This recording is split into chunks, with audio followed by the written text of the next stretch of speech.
Mike Pence announced that he's running for presidential Republican nominee for president in 2024. And I got to tell you, this is a real head scratcher for me. We're gonna listen to what Pence says, because I've never heard Pence go after Trump in this way. Pence didn't say a critical word about President Trump for the entirety of the 4 years that he was Trump's vice president. But now this is about as feisty as you can imagine Mike Pence might ever be. Take a listen. Now, given our record, it might be fair to ask why I'm challenging my former running mate. January 6th was a tragic day in the life of our nation. But the American people deserve to know that on that day, President Trump also demanded that I choose between him and the Constitution. Now voters will be faced with the same choice. My former running mate continues to insist that I had the right to overturn the election.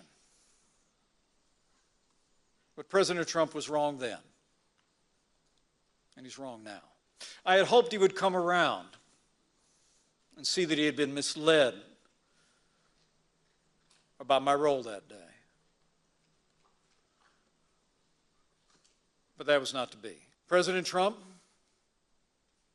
he described Vladimir Putin as a genius. I know the difference between a genius and a war criminal. And my differences with my former running mate and others who are in this field also have to do with the values and policies. When Donald Trump ran for president in 2016, he promised to govern as a conservative.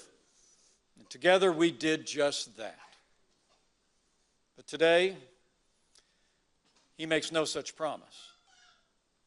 After leading the most pro-life administration in American history, Donald Trump and others in this race are retreating from the cause of the unborn.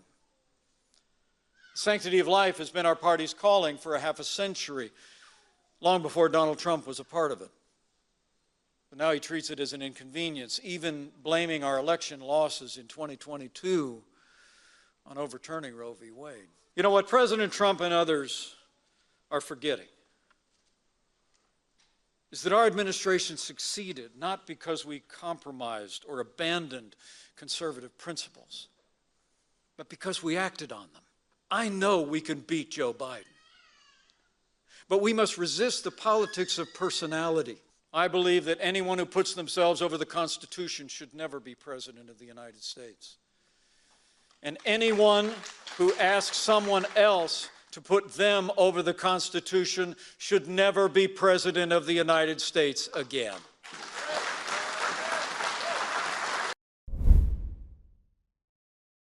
Okay, let's apply our little analysis framework to Mike Pence for president. The 4 questions. First of all, can he win? The answer to that is no, and we'll actually circle back to why he can't win in a second. The second question is, does he have a book or some kind of business that he's trying to promote, and this is his publicity stunt?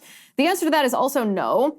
Is he trying to suck up to the front runner in the Republican primary in order to get a sweet spot in the administration? Well, the answer to that is no. He's already been vice president. He doesn't want a lower position than that. He only wants the higher position. So question number 4 is he delusional? The answer to that speaks for itself. Really, the question we need to ask is, who doesn't hate Mike Pence? Like, who considers themselves a Mike Pence constituent? Who looks at Mike Pence and thinks, that's the candidate that I want?